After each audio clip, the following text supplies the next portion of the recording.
नमस्कार फ्रेंड्स आपने काफ़ी सारी बार आपने यूट्यूब के अंदर पोस्ट किया है कि डिक्सल का कंट्रोलर कैसे इंस्टॉल किया जाता है, उसके अंदर प्रोग्रामिंग कैसे हो रहा है।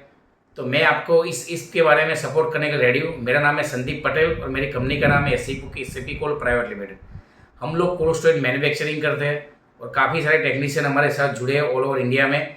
वो लोग यही पूछते हैं कि कंट्रोलर को किस तरीके इंस्टॉल किया जाता है। तो मैं आपको इजीली बता रहा हूँ कि डिक्सल का XR06 कंट्रोलर किस पर्पज से ऑपरेट हो रहा है, कैसे उसका वायरिंग किया जाता है। बहुत ही सिंपल एंड इजी है, आप देख सकते हो।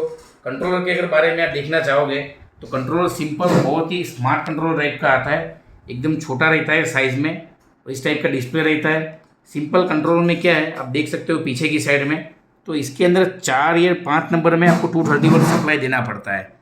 4 या 5 में यहाँ पे आपको सप्लाई कनेक्ट करना है। इसके बाद में यहाँ पे आपके पास 2 सेंसर आते हैं, जिसके अंदर एक सेंसर को बोलते हैं रूम के अंदर लगाया जाता है, दूसरा एक सेंसर आता है जो कॉइल के अंदर इंस्टॉल किया जाता है।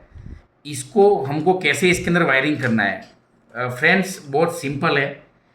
दोनों सेंसर में से एक वायर को निकाल के दोनों में कॉमन कर देना है, वो वायर बीच में लगाना है और एक रूम का वायर साइड में रहेगा और कॉइल का वायर साइड में रहेगा।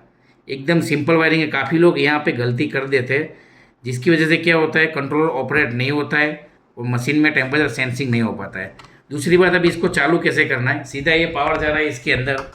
अभी इसको मैं स्टार्ट कर रहा हूँ, इसको अभी मैंने स्टार्ट कर दिया है।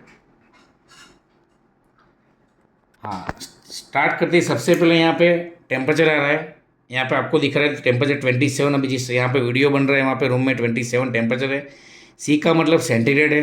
अभी आप इसके अंदर देख सकते हो कि कंप्रेसर ऑन का बिंदी यहाँ पे दिखा रहा है। तो अभी सबसे पहले हम जाएंगे कि सबसे पहले कंट्रोल में क्या आता है कि टेम्परेचर सेटिंग करने का। बहुत ही सिंपल है, इसको 3 सेकंड तक प्रेस करना है। 1 2 एंड 3। -5 डिग्री सेट किया है यहाँ पे। फ्रीजर का कोल्ड रूम के लिए कंट्रोल यूज़ करते हैं। तो अभी इसको आपको जहाँ तक लेके जाना है, एग्जाम्पल इसको हमको लेके जाना है -20 पे आने के बाद इसको आपको सिर्फ सेट दबाने का और कुछ नहीं करना है, सिंपल है। कंट्रोल का मॉडल नंबर एक बार आप फिर से मैं दिखाता हूँ, XR06X। हाँ, और इसके अंदर सबसे मेन चीज़, ये वायरिंग तो हमने सिंपल बता दिया। इसके बाद में और भी चीज़ है, वो भी बहुत सिंपल है। फर्स्ट नंबर पे जाएंगे तो लाइन करके आता है। लाइन में मतलब यहाँ से फेस इसके अंदर इनपुट में जाएगा। उसके बाद में आएगा फैन आएगा, जो फैन का मतलब वो होता है यू पटर कोल्ड रूम के अंदर का फैन। उसके बाद में आता है कोल्ड रूम का कंप्रेसर आता है और उसके बाद में आगे और एक लाइन आता है जहाँ पे फेस देने का होता है। और इसके बाद में आता है डिफ्रोस्टिंग, यहाँ से फेस जाएगा सीधा कॉन्टेक्टर में जाएगा।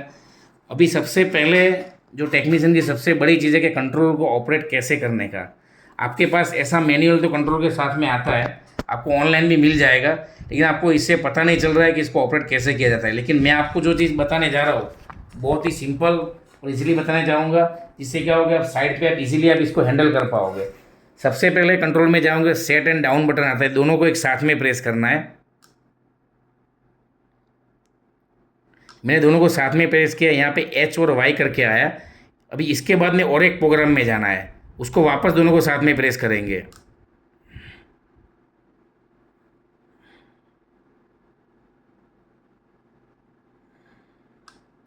ये वापस प्रेस किया तो HY के बीच में एक बिंदी है, आप देख सकते हो। बिंदी का मतलब सेकंड प्रोग्राम ओपन हो गया। सबसे पहला प्रोग्राम आप देखा जाए तो इसके अंदर HY आया है, तो इसको सेट दबाएंगे तो HY का मतलब 2 डिग्री है।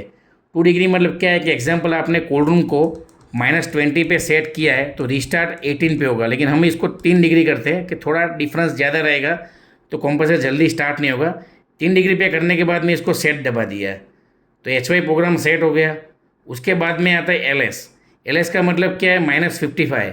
ये कंट्रोल की जो रेंज है वो -55 तक ऑपरेट की जा सकती है, लेकिन हम लोग क्या करेंगे, मशीन हम लोग जिस तरीके से दे रहे हैं तो उसको मिनिमम डिज़ाइनिंग हमने किया है, वहाँ पे आके अपना लॉक करना है। -22 तक हमने इसको लॉक किया है। मतलब ये कोई भी कस्टमर हो, कोई भी टेक्नीशियन हो, -22 के नीचे जाएगा नहीं। US हाई टेम्परेचर को ज़रूरत पड़ता नहीं है, हाई टेम्परेचर में इसको यूज़ भी नहीं करना है। इसके बाद में आता है OT का मतलब ये होता है कैलिब्रेशन। आपका कंट्रोल में कभी ऐसा भी हो सकता है कि 0.5 डिग्री या 1 डिग्री का प्लस माइनस आ रहा है, तो आप यहाँ से प्लस माइनस करके अब इसको कैलिब्रेट कर सकते हैं। इसको बोलते हैं ऑफसेट।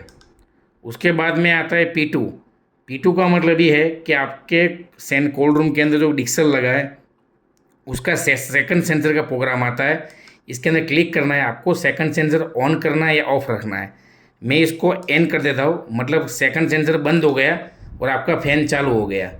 पहले फ़ैन कनेक्ट था सेंसर के साथ में, तो सेंसर ने बंद इसके लिए किया था कि वहाँ पे कूलिंग कॉइल में टेम्परेचर नहीं आया, क्योंकि सेंसर अपने पास में अपने हाथ में पड़ा है यहाँ पे, इसके लिए टेम्परेचर नहीं आया था। लेकिन अभी उसको हमने बंद करके उसको मैन्युअली स्टार्ट किया है। उसके बाद में आता है ओई को अपने को कुछ नहीं करना है। उसके बाद में आता है ओडी को अपने को 3 मिनट तक रखना है कि जब भी कोई कोल्ड रूम के अंदर ये कंट्रोलर को ऑफ करेगा मशीन को, तो स्टार्ट करेगा तो 3 मिनट के बाद में अपना ये स्टार्ट होता है। उसके बाद में आता है एसी का मतलब क्या होता है, जब टेम्परेचर आने के बाद जब मशीन रिस्टार्ट होता है तो भी 3 मिनट के बाद में स्टार्ट होता है। तो टाइम डिले का मतलब ये होता है कि कंप्रेसर बार बार चालू बंद नहीं होता है। इसके बाद में आता है CY, उसका कोई मीनिंग नहीं है अपने काम का। CN का भी कोई मीनिंग नहीं है। उसके बाद में आता है CF का मतलब ये है कि सेंटीग्रेड करना है कि फ़ारेनहाइट करना है। हमने इसको सेंटीग्रेड में सेट किया है। उसके बाद में आते हैं आरी का अपना कोई मीनिंग नहीं आ रहा है इसके अंदर, उसको डी रखना है। उसके बाद में LD आता है। LD मतलब डिस्प्ले पे जो टेम्परेचर आ रहा है उसको फर्स्ट सेंसर का टेम्परेचर यहाँ पे शो करेगा, उसको P1 लिखा है तो LD आ रहा है। उसके बाद में आ रहा है DY, वो भी अपने काम का नहीं है। उसके बाद में आ रहा है TD का मतलब क्या है कि आपने जो मशीन सप्लाई किया है या मैन्युफैक्चरिंग किया है तो उसके अंदर आपको उसको हीटर से ऑपरेट करना है कि हॉट गैस से करना है, 2 ऑप्शन आता है। तो हमने जो काम कर रहे हैं उसमें मैक्सिमम हीटर ही होता है, तो EL इसके लिए लिखा है। उसके बाद में आता है डी का मतलब ऐसा होता है कि आपके कोल्ड रूम के अंदर जब भी आप मशीन डिफ्रोस्टिंग करते हो तो 8 डिग्री हमने 12 सेट किया है कि 12 डिग्री कूलिंग कॉइल में टेम्परेचर आएगा तो आपके कोल्ड रूम का डिफ्रोस्टिंग टाइम बंद हो जाएगा। तो 12 डिग्री आने के बाद में वो क्या होगा कि वहाँ पे डिफ्रोस्टिंग साइकिल कट ऑफ कर देगा, मतलब ओवर हीटिंग कूलिंग कॉइल नहीं करेगा। उसके बाद में आता है आईडी मतलब घंटा होता है, कितना घंटा, हम इसको 5 घंटे में सेट करते हैं, 5 घंटे में सेट किया है। उसके बाद में आता है एनडी मतलब मिनट्स होता है। अब मिनट्स को हम लोग मैक्सिमम 25-30 कर सकते हैं। अगर सेंसर पे कनेक्ट किया है तो उसका कोई ये हो नहीं होगा, 25 या 30 जो भी आपको करना है आप इजीली आप इसको कर सकते हैं। तो हम इसको अभी टेम्पररी के हिसाब से 20 मिनट रखते हैं, 20 मिनट इनफ है, काम 10 या 15 मिनट में हो जाता है। DD मतलब display during time, display on होकर ऑफ होता है तो उसका टाइम डिले भी हम लोग 3 मिनट रखते हैं, तो बार बार कंप्रेसर स्टार्ट ना हो।